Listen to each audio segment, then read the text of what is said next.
like, wow. I was talking, and all of a sudden the music started playing, and it was like a countdown, like coming to the stage. I was like sitting here, I'm like, mine doesn't do that. Does she pay for this? How does she get that? There's a whole line at the bottom. I'm like, what's going on? I want that too. This must be the upgrade. This has to be the upgrade, right? It is, yeah. Are we waiting for more people to log on, or do I just start the introduction now? Right now we have. So yeah, wait a minute. We can gossip. What do y'all want to talk about? So Marcus, how are you doing? How's my brother-in-law, Andrew?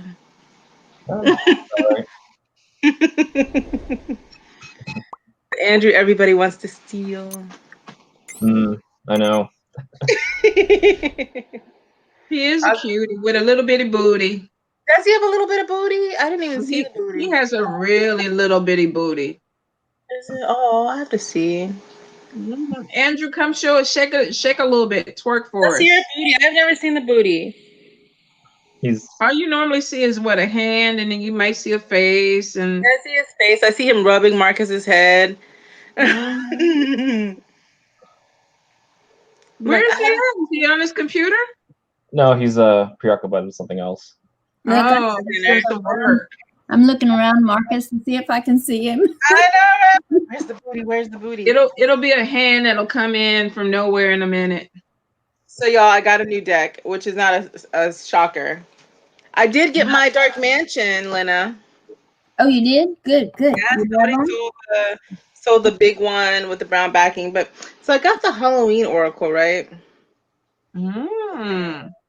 I don't know how to feel about it yet. It's pretty cool, but I'm not sure how to feel about it. And then I got the the traditional manga tarot, which is also a little strange because it's watercolor.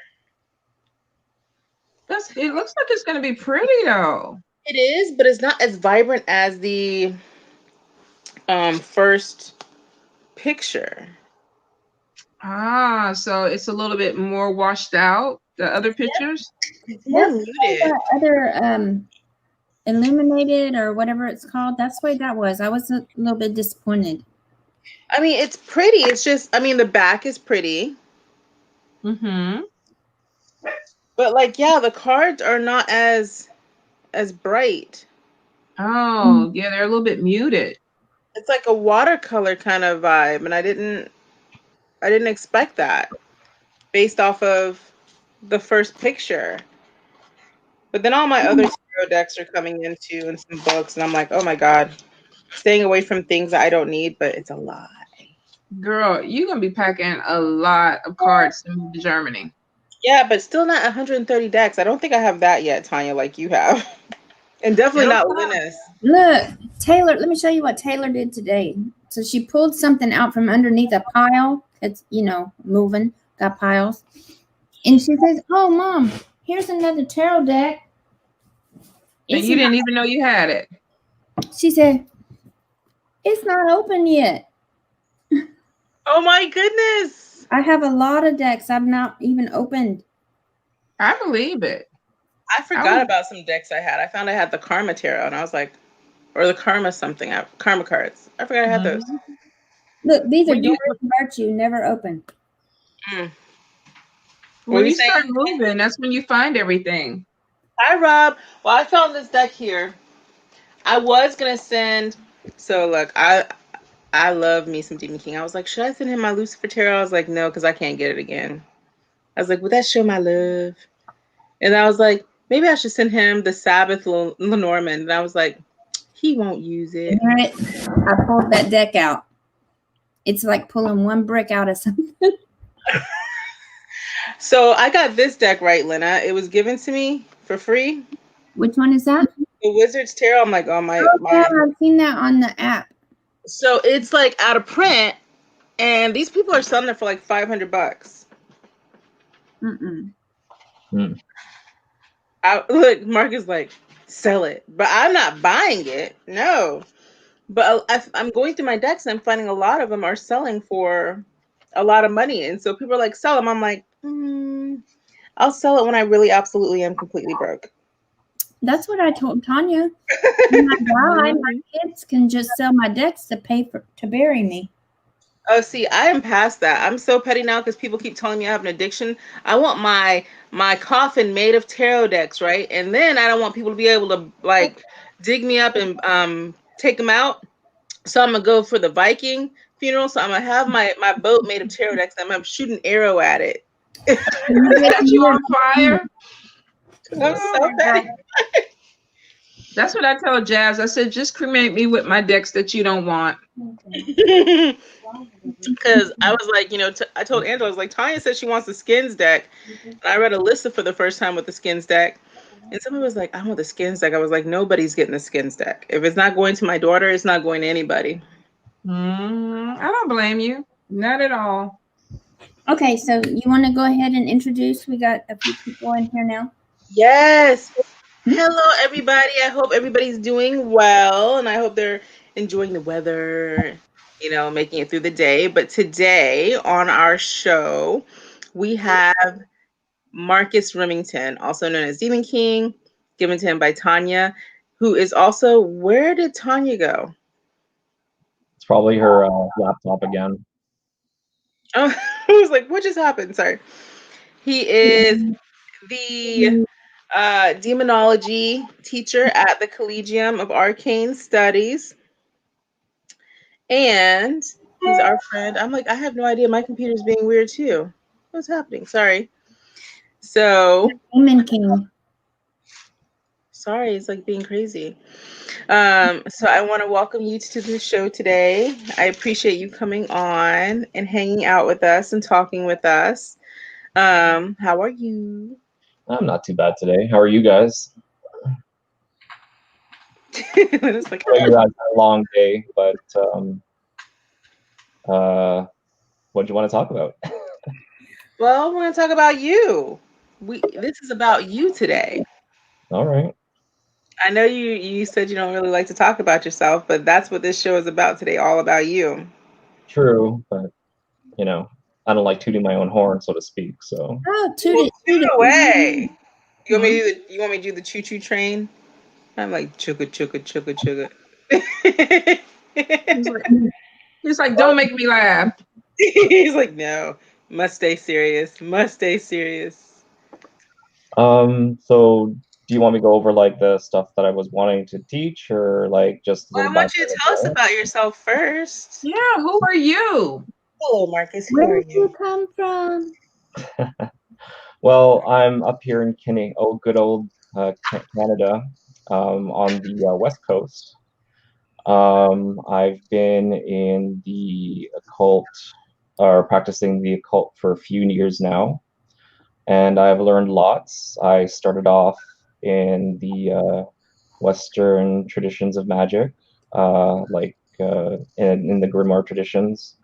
Eventually going into more of the order magic, like the Golden Dawn. But eventually I found my way to the African diaspora, where I got initiated into Palo as well as Voodoo, which is same house that I belong to as Tanya. So that's why I call her auntie. Well, sure. Can you go back? I know you said you started in the grimoire, right? Traditions. Mm-hmm. So Sorry? break that down. What is that for people who may not know that term? So essentially, the grimoire traditions are set of collections of books that stem from the European continent. Depending on who you talk to, age of the grimoires varies, but it's from a very Abrahamic perspective, especially from the Judeo-Christian side. A lot of it looks on the surface very religious, as it deals with a lot of the Judeo-Christian cosmology, but there is a heavy slant to the mysticism there if one knows how to read properly. And those who do study the European occult stuff, or those who are into Christian mysticism and all that, but a lot of it is done from that point of view. How'd you get started there? it was the easiest to access, to be honest. I actually started more towards the modern, and then I started learning more about the more traditional, traditional leaning practices after that. Not that either path is better than the other. It's just that there are different outlooks and nuances to both sides of those traditions. Even though the modern traditions are taken from the traditional grimoire systems, and of course the order systems like the Golden Dawn and all that. But it is more of a kind of a, I don't know, freer interpretation of those traditions. And so you went from there, and now you're here. Well, I'm everywhere. Well, growing up, I've always delved into the myths and legends of other cultures. When I was a kid, I used to love to go into the library and delve into the myths and legends section and learn about all the Egyptian gods and the Greek gods and reading their stories. Some of my favorite stories came out of the Norse legends too, but I've also kind of piqued my interest throughout the rest of my life of learning other people's cultures that way through their religions and their belief systems. So it wasn't until later on in life when I actually started getting more serious into it, after my discovery of voodoo, I guess, where I met. I guess I was introduced by was kind of drawn in by the Loa, and then it kind of snowballed from there, more or less. He's really well versed in a lot of things. When you talk to Marcus, I mean, literally within like the first 10 minutes, he can talk about a lot of different traditions and belief systems because he's read and studied some factor, a form of it. And that's what makes him really interesting when you talk to him, because it can go from A to Z real quick with him. And he picks up on everything like this. So it makes him really interesting. I want to know how, because when I met you, you were already like becoming the Demon King. And I always wanted to know, where did that journey start? Because I know you kind of, like Shishi touched on what you started with the traditions.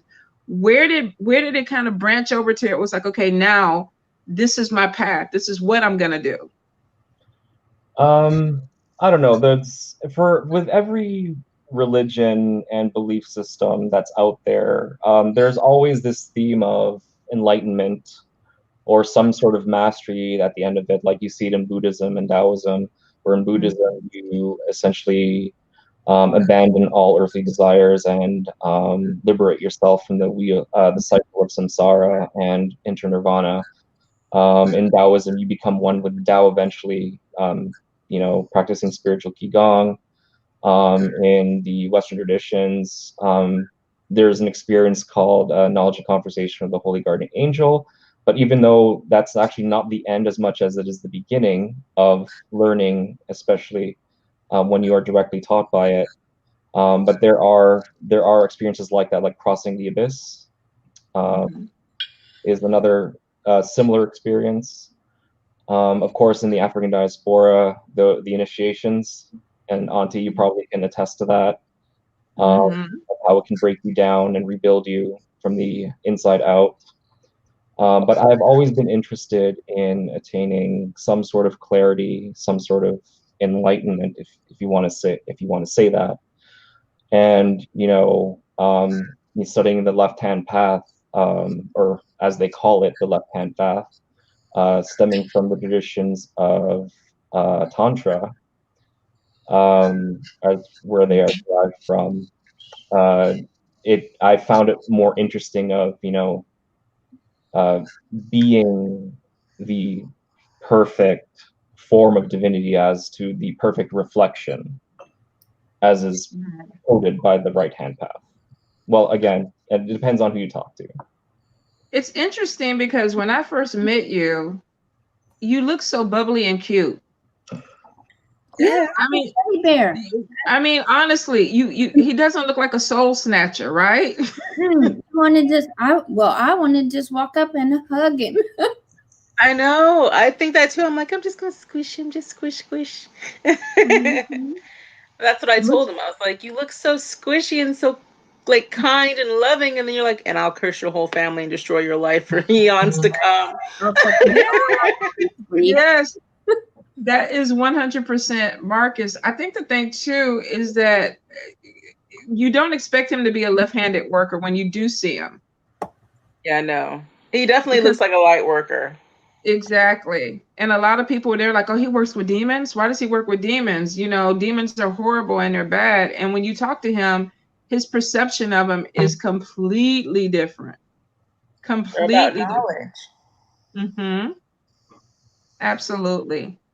Well, you So, have to understand that, religion kind of gives a bad rap of, trying to put things into absolutes, dichotomies. That yeah. person is a good, absolute good, there's an absolute evil. But, mysticism, when learning that, it's more like there's shades of gray. Yeah, there's lights and darks and whites and blacks, but there is this huge gray scale and technicolor if you ever see it. Right? So, as I keep toting on before, their angels are just as dangerous as demons. It's like, well, you don't expect it, but you want to try pissing off an angel? Go right ahead. Who are you going to pray to? God? That's so messed up. I'm mad that you laugh at that too. Like, It's joke's like on that's part of the thing, right? It's like you're dealing with a sentient or conscious power that kind of rules a domain of creation or nature, and you're demanding things from this thing. You're treating it like your wish genie. Like, come on, a little bit more maturity from you, practitioner. you. I'm not saying that they can't do that. I'm just saying it's like you don't demand things as much as the system itself may purport that, but it's like it's no real different if you're gonna condemn a demon, right? True. Lucifer was once an angel. Yeah. Well, they didn't say that he wasn't even after he fell. Well, yeah, he's still an angel, I guess. True. I don't And guess. he's the most beautiful angel of all. Which kind of makes you question, like, Well, I mean, yeah. I mean, when you, like he said, it really is the perception of it. Because you have people that look at it and, they just assume that demons are these, ugly, vile creatures. And angels are these beautiful, can do no good type of spirits. And there's a lot of people that work with demons that actually do really good things. I got educated 100% with Marcus. It was like, okay, you could do this, you can have them do this, you can petition for this. And it wasn't all, left-handed work. So I was able to really be open-minded with it. And I mean, I appreciate it because I learned a lot and I'm still learning from him. I was asking him stuff today. I haven't asked him yet because I was like, should I ask him? I feel like I'll go down the rabbit hole completely, and then he'll be like, Shishi, stop writing me. And I'm like, I can't. Oh, he'll love it. He wants to take you down the rabbit hole. He wants you to go with him down there, but you will love it. I'm like, but don't lose my hand, dude. Like, don't leave me there. Don't be petty and just leave me there, Marcus. Well, but I think, what's that saying? May the odds ever be in your favor? Yeah, may the odds be ever in your favor. I would find a way to come back. I'd be like, really, Marcus? That's what we do? It all boils down to respect, though. No matter what you're working with, who you're working with, you kind of can't just go into something and assume, right? We got to always be respectful. Respect goes a long way, but also knowing how to work those spirits also goes absolutely a long way too. But it brings you so far, but it brings you like further down than you would then and other means. Absolutely. Sorry, go ahead. I'm sorry. No, go ahead. So, I was thinking about this the other day. as I was talking to someone, I said, why is it that angels are painted as beautiful, but demons are painted as ugly? Like, how did it even get to that? Like, why do we have this ultimate fear of demons? Because that's what it is. It's fear based. That's religion. That's religious well, I wouldn't say propaganda, but it's pretty much like it, right? You know, Religion and Hollywood, you know, entertainment. That too, right? Like, and The Exorcist, you know, didn't portray what, you know, possession and demons and everything else that stemmed from the. Mind you, it was a really good movie. Well, you know, it's funny that you mentioned that, because The Exorcist was my first, and I grew up Catholic, so I understood exorcism. I never visualized what it would be until that movie came out. And then it was like, I was looking at the priest like different, like, holy shit, y'all can do this. But it was because the movie touched on a chord that demons were evil. And in Catholicism, you're taught that, you know, the priest comes in and he wipes out the evil. And that's just, it was one or the other. You couldn't be friends with demons because the priest came in and exorcised them. They came in and they overtook people. So that's what most people understand. Well, yeah, but you also have to understand too that, like, anything that is not, like, at least from the Catholic perspective, not an angel is not of God. So everything else is a demon, right? But true. If you think about it, but if he created everything, then how is it not of him? See, well, right. The thing is, I think I have to. I don't know what books were taken out of the original Bible. I don't know what changes and amendments that were done to it over the centuries.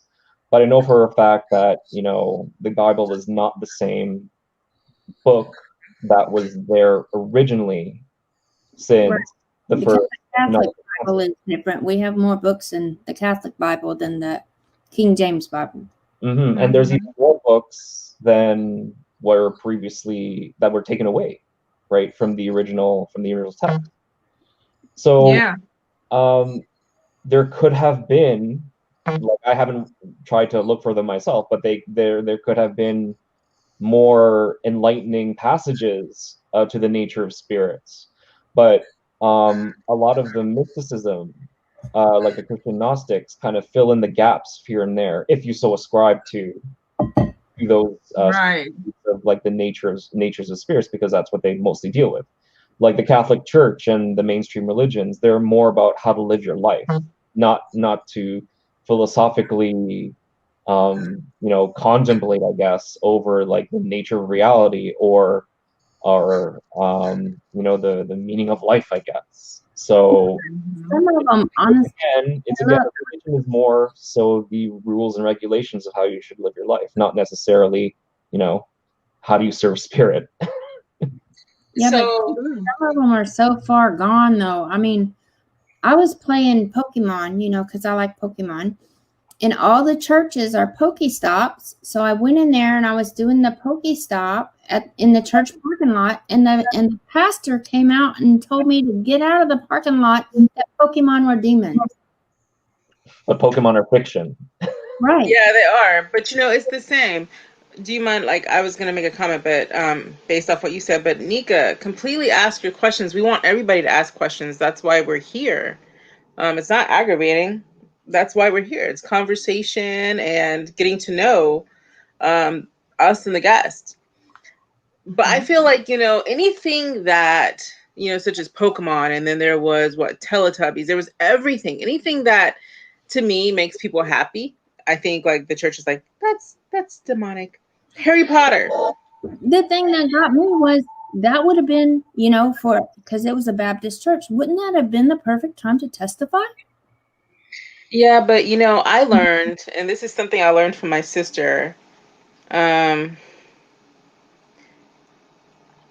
She was like, you know, Christians aren't really supposed to go out and try to save your soul. She's like, that's what all the churches tell you. So, like, she goes, it's normal for them to want to condemn and put fear in you, though. Because then you're thinking, I'm doing something wrong. And, like, what's wrong with Pokemon? It's just, Yeah, I think a lot of them use fear yeah. to justify saving your soul, to be honest. Well, it's really funny that you say that, because the passages that the Bible talks about having fear of God. Well, from what I've read from other sources, that word fear is more like, it was better translated as to be in awe of God and his creations. Not to fear, like, to be condemned to hell or whatever, right? Right. So It's not. yeah, it's like the childlike wonderment of everything that you observe, everything that Exactly. you feel, and everything. I feel like it's taken too literal. A lot of things are taken too literal.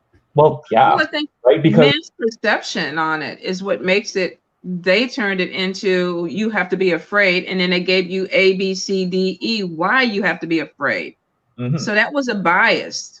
That was actually a bias in the Bible. But it was also a control thing. The other night I was talking to Nika, and I was like, it's amazing how much the church has changed, over time as well, which changes its teachings. They don't ever tell you, and it's really difficult to find that priests used to be able to get married. But they'll be like, no, priests were never able to get married. You're like, yeah, Oh they yeah, used to be able to get married.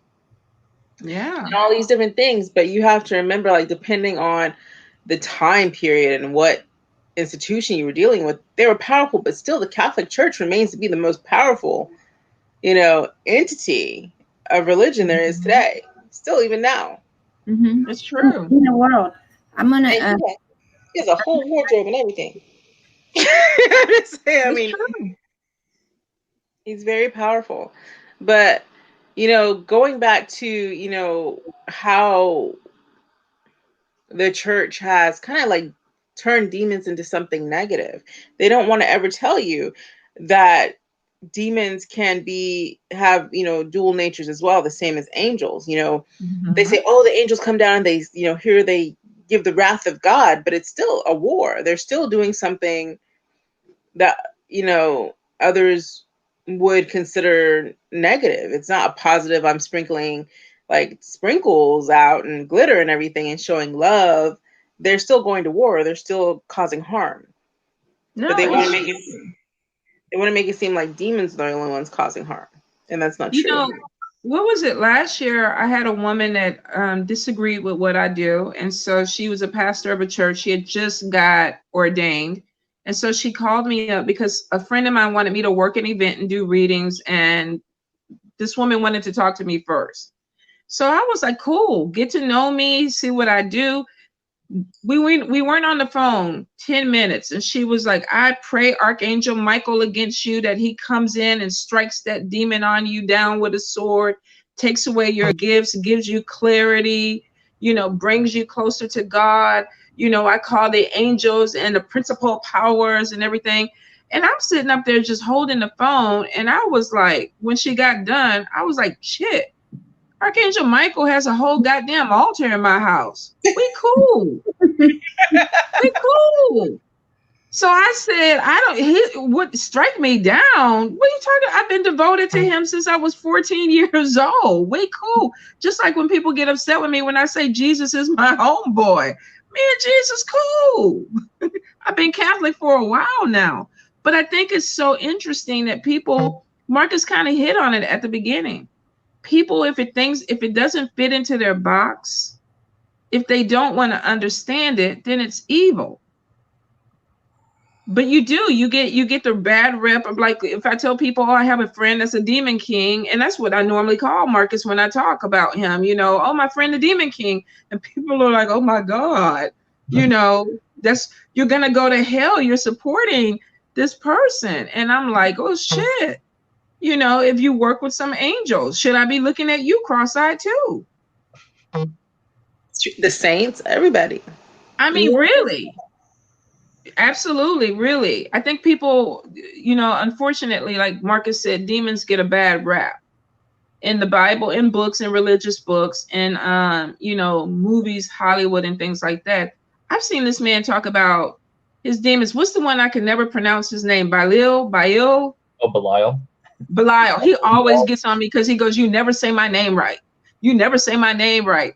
There, when me and Marcus, when we first started talking about this demon, he literally was in my head constantly, and I was scared to say his name. I was like, "Okay, you know what? I ain't calling you. I ain't calling you. Get out my head." Because I didn't understand the relationship of having this demon. And remember, I told you, Marcus, it was a dog that turned into a black thing with wings. And I woke up that night because I was scared. I was like, oh my God, I have called Belial. But I really thought I had did something wrong. It was the fear of not knowing. And I think the great thing about Marcus is he will take the time and talk to you. He will take the time and educate you if you really want to learn. If you're open to it, he will. Oh yeah. So how are you gonna do it in the Collegium to brand new people? How would you start somebody off? I'd just go with the theurgy first, to be honest, and then move on to the other half of thaumaturgy after. But for myself, not to spoil anything, I would probably just run through cosmology, or of at least within the Grimoire traditions of the whys in the Judeo-Christian perspective, and the point of all this. But again, for people who don't ascribe to that religion, it's not necessarily about that religion as much as the symbolism behind it, right? Mm-hmm. Right? Because in the European traditions, they have a very symbolic language, and you kind of have to understand what it means through that symbol, the symbols and metaphors behind the certain words that they talk about, right? It's not literally this, that, and whatever, right? It is going to be there's like a double, triple, quadruple meaning behind what they're trying to say, right? It's not just it's not straightforward, not like as how you would interpret the Bible nowadays, right? So It's true. The interesting thing is when I first met Shishi was always the dark witch. And then she got nicknamed like the Black Bonnet Witch. And Shishi was the same way. If you look at her in her face, she's beautiful, she smiles. You wouldn't expect her to be a darker witch. And remember one time we were talking, and I think I called you that on the live or something, and you were like, you outed me. You outed me. I didn't want people to know that about. And I was like, oh, yes, I sure did. I walked that line. You know what? It's like, Nika was fussing at me the other day because I had done a curse on someone. And I should have probably been more specific, but basically it manifested into cancer. And I was like, I felt horrible, of course, because my uncle had cancer. And then she's like, you need to stop caring. I'm like, I feel horrible because some things hit you some way. But yeah, I try not to tell people. I think the thing about, here's the thing, where when you look at the left-handed work, here's my thing. I think you can Yoda, you can petition spirit as much as you want. Spirit has a say-so in how they want to do the work. Sometimes the justification of what a person gets is because that's what spirit feels they deserve. So I think whenever you do any type of work, whether you're using the Lawada, Orisha, whatever deity, demons, angels, at a certain point, once you release that out to the universe, spirit handles it the way it's according. So I don't know if I would have felt guilty because, of course, I have a father who has cancer, and it'd be the worst thing I think you could wish on someone. So I could see where you could go left with that and go, oh my God, I didn't mean that. But honestly, Shishi, I think with spirit, they kind of took it into their hands on what this person, we don't know what the karma was with that situation, with what this person may have done.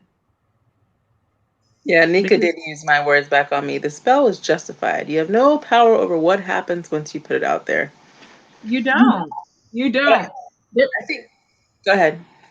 Oh no, I was gonna say there have been times when I have gone to my spirits and I wouldn't have an issue. I'll go to my altar and go die. They'll be Because that's what I mean. And my spirits, if they could come up here and talk, they would be like, this girl need to go sit her ass down in a corner. I can't tell you how many times they have banished me to my room to take a nap and then come back and do it over again. But normally when it's something that needs to be done, they'll be like, we got it. We got it. They don't tell me how they got it, but they have it. And I know a lot of people, when they look at practitioners, a lot of people want people to be love and light because that's easier to process. Nobody wants to think about working with demons. Nobody wants to think about the darker aspects of life, but we have to be realistic right now. We're living in a very chaotic time. You have light workers that have a job to do, and you have dark workers that have a job to do. I mean, it really is. Marcus spends a lot of time, and I can't even tell y'all half the shit that Marcus spends a lot of time doing. But that's part of his journey. That's part of his journey with his spirits to do it. That's what he's called to do. And I think people get scared of that. They really do. He's gonna be so sick of me. I'm gonna be in his inbox everywhere and be like, "What are you doing today? Is it lunchtime?" Girl, sometimes you won't want to know. Sometimes you won't want to know. Sometimes I want to know. Sometimes I talk to him. Marcus will have you in there in a holy water bath. Like, oh Lord, okay, come on, let me cover, let me wash, let me protect. I'm asking, be like, can we do the Constantine thing if I put my feet in water and we hold the cat? Like, that would be so cool, though. Oh my God, that would be so cool. I know. I'm like, can we do that? Like, does it happen? No. That would be cool. Who was the angel that came down in Constantine? Was it Archangel? Wasn't it Gabriel? It was Gabriel, yeah. It was Gabriel? Yeah. See, and I remember looking and thinking, that is fucking hot. He was so petty. So petty. She was so petty. It was petty on another level that was hot. It was like if I could have switched places and been able to do something like that before they lost the wings and all that stuff, but it was hot. Nope. I like the whole when Satan was like, "Oh, you're dying," had the cigarette and was trying to drag him, and God was like, "Ha ha, jokes." And then like he floated back up with the middle finger. I was like, "See, yes." It's so true. Oh my God. Such a good movie. So I know we talked about how you want to, when you're doing the classes in the Collegium, you want to remove a lot of misconceptions. You want people to be able to understand the whole workings of demons altogether. I think what I want to know, though, because we have so many people who are scared of things, what are the do's and don'ts? I mean, I feel like a lot of people, when they jump in, they're like, we are going to summon this thing and we're going to, get revenge. I mean, let's break it down Hollywood style. That is, I mean, you're going to have to break it down for us. What are the do's and don'ts when you're first stepping into it? Well, to be honest, I just threw myself at it, to be honest, when I first started. But thankfully, what was the saying, Auntie? God protects fools and children, or something like that. He protects fools and babies. Yeah. Yeah. So I was really lucky not to have any blowback from the stuff that I was doing. But I probably wouldn't want to drag someone the same way that I did.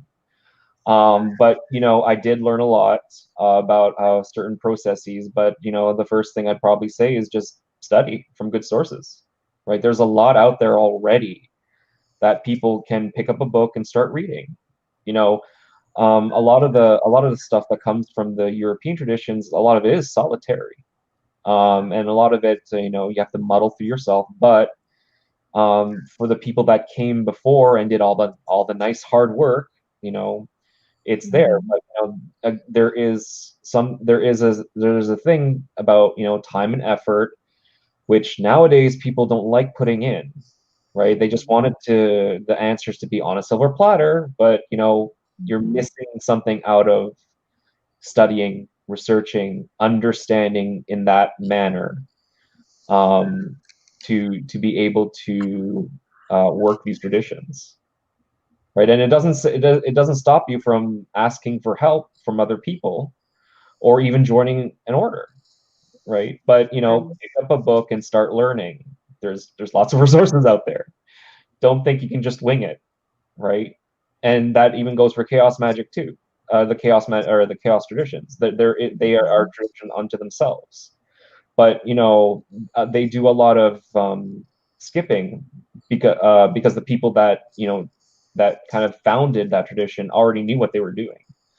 Even though they have made it easier for people to access magic, there are a lot of things that they have left out that needed explaining, which is why I translated back to the traditional, to the more orthodoxy traditions, or the traditional forms of the grimoire traditions, to kind of bridge that gap of why did they do this? Why is this here? And there is a lot of information that can be missed that way. I think people don't want to build a foundation, which is the history of what the tradition is and what the practice is. And people tend to kind of flip that page and they go straight to curse. We get the book, but we don't want to start at the beginning. We want to skip all the way to the end. And there's a lot of shit. If you summon, you need to know how to protect and how to banish. You can't just bring something in and not know how to get rid of it. We got a lot of wayward spirits and energy out there that people have summoned to do work, and then they just kind of let the stuff stay out there, and it makes you wonder why some people have some types, fucked up energies with their work because of that. I think it would be great if we could gain that knowledge that quick, but I agree with you. You just can't do it. Lynna, go ahead, babe. I want to go finish.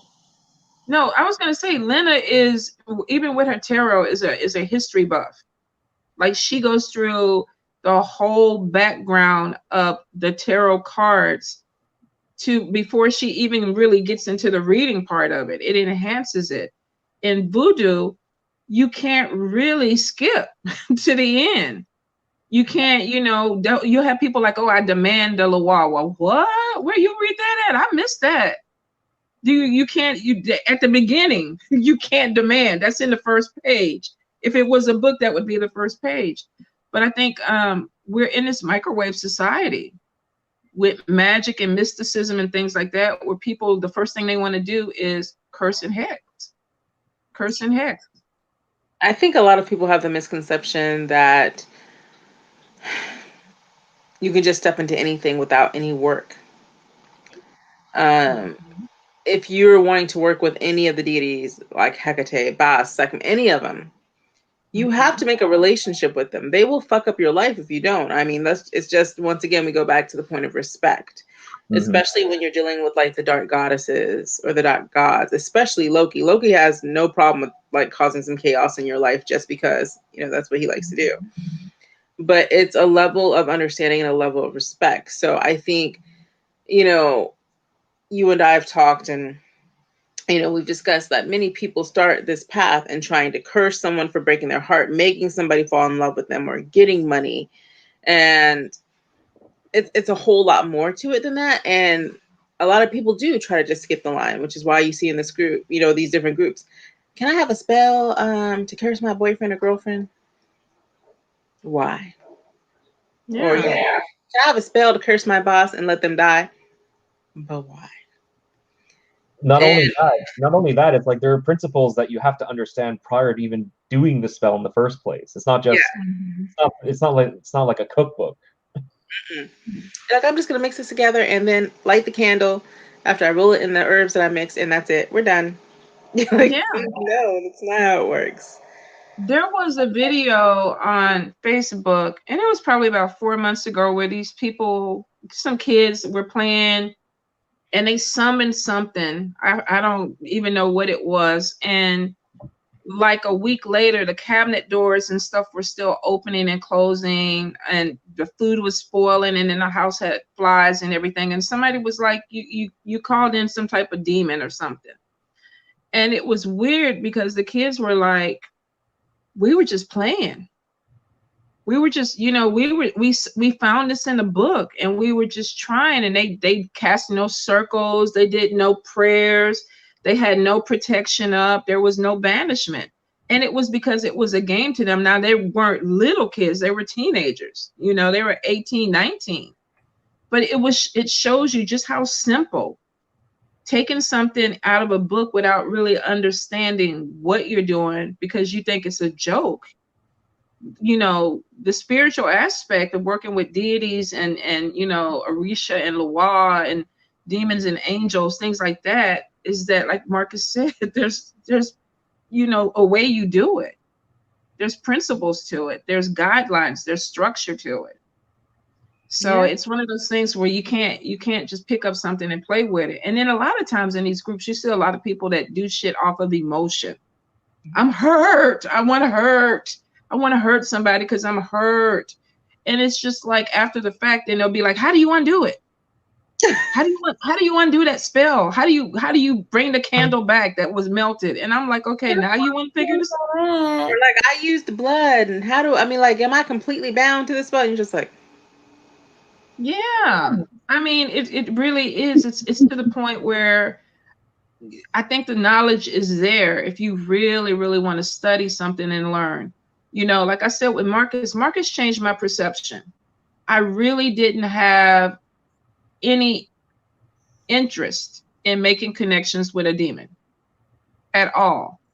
But I think when you talk to Marcus, you realize that there's an aspect of you that is dark. When we first started talking about the table of practice and the genius and binding a negative aspect of yourself that holds you back so that you can open your roads, it was like, okay, you kind of get it that you're binding something that self-sabotages you. You're binding something that is your fear. And when he started explaining it, and I bet you thought I didn't pay attention to nothing you said, right? But I listened and I took notes because he taught. But it was one of those things where it's like, okay, so I bind this and this is going to help me. This is not going to hurt me. You know, and then he was talking about the demon materializing, and I was like, oh shit, what is it going to look like? Because I'm thinking Hollywood, you know, I'm thinking something is going to appear and it's going to, you know, scare the shit out of me. And he explained to that about our concept of what a demon looks like versus the Hollywood, like what our visualization of it would be. When you have somebody who takes the time to educate you and take you through it, it takes that element of surprise out where you're like, okay, I feel better.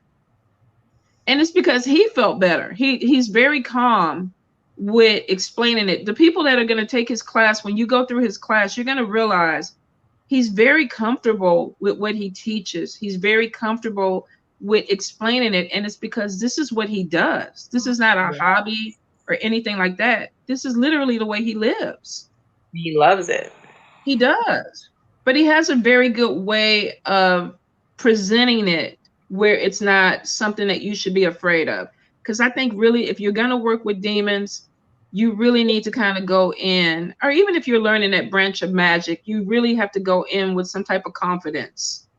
Oh, yeah. You have to. I will say about Marcus is he's not pushy at all. He's not like, he wants to teach everybody. He just does. That's just the way he is. But if you have something else to do, he's cool with that. Yeah. Because when we were up there, Tonya sat up all night at the table. I'm in my room because I was just doing other stuff. Marcus still loves me anyway. He did not hold it against me. He's not one of those. He's not one of those people. You know what I'm saying? I think, like, I look at Marcus and I'm like, oh, I remember the first time I saw him, I was like, he doesn't look evil, though. He doesn't look it at all. And then I saw him smile. I was like, he's totally mischievous, totally evil. It's right there. Just saw it in the glint of his eyes. But I was thinking, you can always see it in his eyes. Like, you can always see it. Like, there it is. But I was like thinking, that would be a horrible person to have as an enemy. Absolutely. horrible Everybody, individual. we've all said this behind his back. It's like nobody wants Marcus to be an enemy. We're like, oh shit, we got to keep him as a friend forever and be on I his know, good it's like side we're dying as friends. because he gonna send something to eat you. We know it. We already know it. It's not even eat you. He's like, I can see him. He's going to be like, we're going to do it slowly because I believe in taking pleasure over this. I have patience over this. And he wants it to seep off you slowly. So I was like, you know what? If I ever make him mad, I'm just going to send him presents. Like, you want a present here. Here's a present. Here's Probably the best bet. Probably. What impresses me with Marcus too is that he's very and you put together a very good team. We talk about this every freaking time. You picked people that literally are passionate about what they do. And that's what is going to really shine out with him. But remember, Marcus, the Breonna Taylor thing. Marcus sent a message and he was like, I'm fixing to call down the bounds of hell. And I was like, okay, wait. Let me get my holy water. Let me get my Florida water. Let me get my protections up. Because he doesn't like injustice. He's not one of these people that's just going to fuck with you because he feels like he wants to fuck with you. And I think that's the difference with some practitioners today or some of these younger people that are coming into it, that they don't understand. You can't just call on this power because you're having a bad day. There's so much social injustice in this world that if you are a darker worker, instead of, cursing somebody in the parking lot because they looked at you the wrong way, look at the bigger picture. You're using some very strong spirits. So, you got some that definitely are petty. Like, they might want to make somebody's hair fall out or whatever. But he has some spirits that literally can they can change things in this world. And he knows how to work with them because he's put the time in. I think what's interesting to me, and I often commend him, like, even though I'm like, he's the worst person to have as an enemy, is that he's actually very calm. Mm-hmm. Like, usually when he gets mad, you're just like, oh, okay, somebody's gonna die. It is what it is. But for the most part, he's pretty calm. We're talking about you like you're not here. For the most part, Marcus, you're pretty calm. Mm-hmm. And so, like, you may be upset, and you'd be like, okay, whatever. But then those moments where you are upset, and you're like, do we have to do something? Or I'm feeling a little mischievous today. I'm like, Lord, somebody's gonna get eaten or like sucked into a tree when they're walking down the street. Something's gonna happen. But I think looking at that, because you are working with such powerful spirits and because you are dealing with such strong craft, you have to have a certain demeanor of calm. Because could you imagine if someone had all of Marcus's knowledge and all of his power and they were just emotionally reactionary? How dangerous that would be. Mm-hmm. Mm-hmm. How chaotic. I'm ready to explode. Yeah. And I was like, you have to have a certain head on your shoulders to be able to do what you do, Marcus, and to be able to use wisdom, with it. Mm-hmm. And so I think that's important. He's blessed to have a partner that balances his energy, because he could go all the way left. I think he's blessed to have somebody that balances. Let's talk about that though, because I'm never laid up in bed with a demon king before. I spent the weekend with you and I kind of hugged up on you and I slept in the next room, but I didn't lay right there next to the demon king. Like leaned on him a little like this. Exactly. How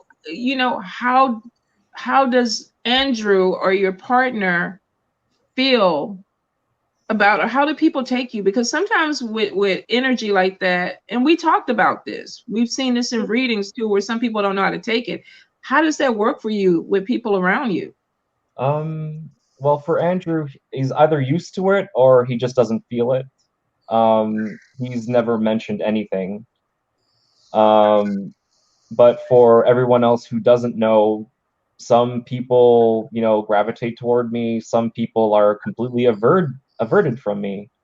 Mm-hmm. And some act in like sheer terror or joy or something like that. But again, I don't know. Like I'm not a mind reader. I'm not really that much of an empath. But I can tell at least intuitively that, you know, oh, you see something, or there's a quality in me that you seem to understand but not really, or seem to experience but not really apprehend what's actually going on. But yeah, like when you start getting deeper into the theurgy of in the right or left, you know, some people will react either amicably or not so amicably, and it doesn't matter if you're working with angels or demons. It's you're changing, you're aligning, and you're transforming, right? But it's, again, you're not there doing the work for everyone else. You're there doing the work for you, right? And what you want and your goals, and, you know, what you want out of your life, right? Because to a magus, to at least within the Western tradition, right, it's not about experiencing reality as much as you are shaping it to your will. I like that too. Oh, and we lost. Oh, okay, Lynna's there. So, do you mind if I ask a couple of questions that are in the comments for you, Marcus? Yeah. So, Sarah says there are tons of bad sources. What would you suggest study-wise? Agrippa, the remake of the three books of occult philosophy from Henry Cornelius Agrippa, and is also his fourth book as well. Donald Tyson, I believe, has done an excellent remake on that. But don't quote me on that. Haven't seen much out of him. Anything by Donald Tyson, or most of the stuff from Donald Tyson, is pretty good. If you're going super traditional, you probably want Dr. Stephen Skinner's books, Jake Stratton Kent. Let me see off the top of my head, where else have I?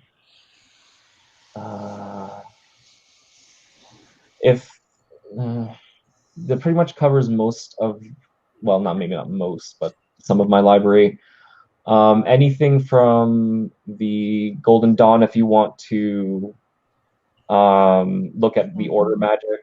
I think Llewellyn has put out a revised edition of the complete works of the Golden Dawn. I have a book myself. There's, if you're leaning more into modern, Gallery of Magic is a pretty good resource. There's also Jason Miller, who does a lot of the modern stuff as well. If you want somewhere in between, Rufus Opus has I think he might have the Red Book course, I'm not sure, but the Seven Spheres and his new Goetic Grimoire is out now. I've also picked up a copy as well. But there's tons out there to start. But yeah, there's the Picatrix. Who's the one that did that? Because I think it might have been Christopher Warnock. I'm not sure. I have to look at the yeah, I think it was Christopher Warnock. Christopher Warnock's rehash of the remake of the Picatrix books 1 and 2. What else is there? Crossed Keys is another one. Oh yes, the Grimoire Virum by Jake Stratton Kent. That's a good one too if you like your pact making traditional. What else is there? You're gonna say Divinity? I know we talked about that. Is that one? Which one? Divinity? Is that it? Divinity? Bill Divinity? Is that it? Oh yeah, no, he's more LHP. Okay. I don't know if Sarah was wondering if to go more if she wants to go more traditional or modern or something like that. But yeah, but if you're looking for LHP, yeah, Bill Dubendak. There's Asnath Mason. Love her work. Michael Ford, I think, is another one. If you so wish, the original works of E.A. Coetting, that's more modern, but he does have LHP stuff too. If you want to get into evocation, a modern evocation, evoking eternity is not a bad way to go. or not a bad book to look at.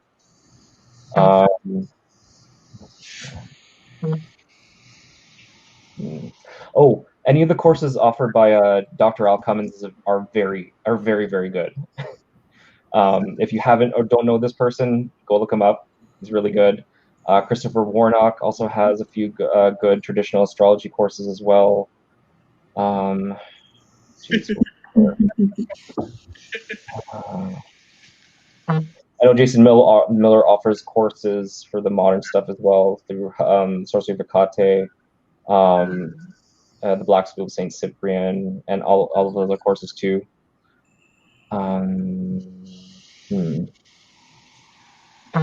No, that's all I can think of so far. Rob has a question for you as well. Oh, sure. He wants to know how important or how would the standard of classic lesser banishing ritual come into play with demonology? Well, I wouldn't say it has like a direct effect on demonology as much as is the purpose of that particular rite within the Golden Dawn, or at least order magic. And I think I've said this before in an earlier video with me. I think it was on a Tea and Tarot, I think, with you and Sherwin, Auntie. In that the idea behind the lesser banishing ritual is to be able to cleanse yourself and your aura and the surrounding environment so that everything is back to neutral, so that the magical rites that you are performing have a stable base to go from. But the second thing that it's supposed to do is that it's supposed to burn into your, or kind of forge into your aura, the cosmology of that system. Mm-hmm. And of course, once you've mastered that, you move on to the greater ritual of the pentagram, and then there's the lesser hexagram ritual and the greater versions of those, and XYZ. And if you want to go into Thelema, they have their own version of it too. I think it's the Star Sapphire something or Star Ruby. I don't know. I'm not a Thelemite. I'm a Thelemite. So other stuff from Aleister Crowley is okay for the most part. I'm like still taking in the information. I'm like, wait, hold on. Yeah. We're gonna have to go back and rewatch it. Take notes. We really needed like book titles just going across the screen because it was a lot. It was a lot, but that's good. It gives you a lot of info, a lot of starting points. So your library, how big is your library? The physical library is pretty small, but my electronic one's pretty big. Okay, if your electronic was a physical one, how many books? I think it's shy over 1,600 right now. Ooh! Oh my god! The Alexandrian. Oh my god! And I think I have three so far voodoo books. Okay, you need to get more books. I mean, I don't have 1,600, but I definitely got more books. Well, the thing is, I'm really bad. Like, I know tarot is not my thing, but the way you're with tarot is the way with me and my books. So True. I don't know. I'm greedy. I ordered books, but I still don't have 1,600. I know I did get Angels of Wrath, Marcus. So I'm excited about that coming in. Oh, Sarah says she has this. So. Yeah, that's a fun book. I look forward to reading that. It's been like on my Spank Bank forever, and I just now got it. So. Wait, did you get the physical book or did you get the electronic version? Well, I got the physical because I like to write notes and I like to highlight. What'd you say? I'm sorry, Lynna? Oh, I was asking if Marcus has ever thought about writing a book. You could. Or have you thought about writing a book? I actually am kind of thinking of it. You should think hard. Hmm? You should think hard about it. Yeah. So I know you said you're not into the cards, but you like 40 Servants. Oh yeah, because it's not just a system of divination; it's a system of magic too, on its own. That's why I found it fun, a fun system to work with as well. Are you still using the tokens? The Geomancy? You have Geomancy coins? I don't have coins. I usually just use the dice to do the charts for geomancy. What about those tokens that you got? Oh, the fairy tokens? Yeah, I do. I still use those from time to time. Okay.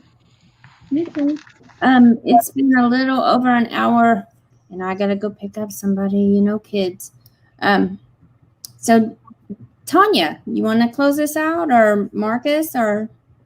Oh. I mean, really, I think Marcus should probably just kind of give a final thing of what he's teaching, what they can look forward to, and you know, connect with the Collegium. Yeah, so let Marcus go ahead, close out, babe. Okay. Well, for those who don't know, I'll be teaching the I guess the left hand portion, the darker stuff.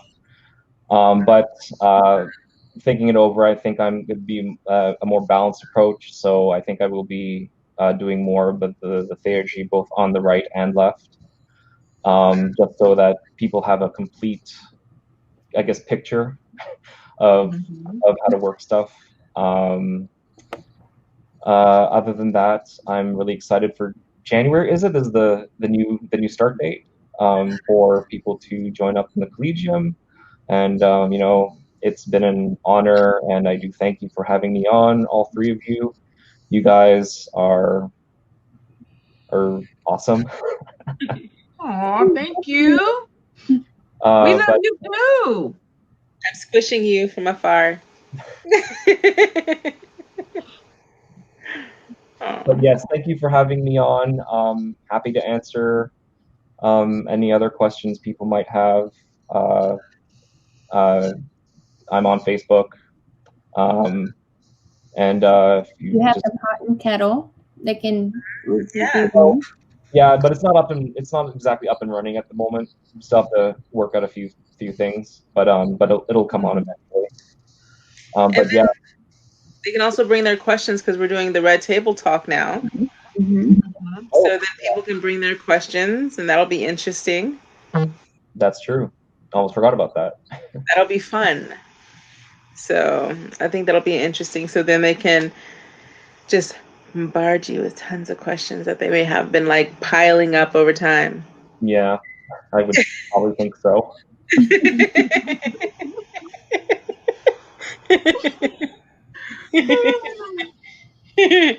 He's like, oh yeah, that's happening. He's so calm, like, yeah, we'll get there.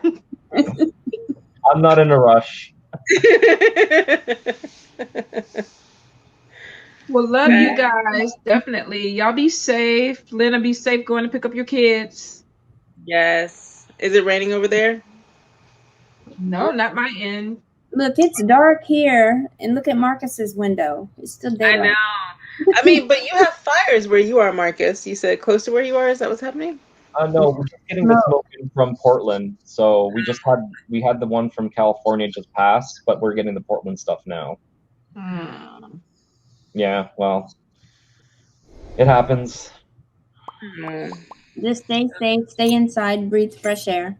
I know. At least you have a hot prime minister to help you get through the hard times.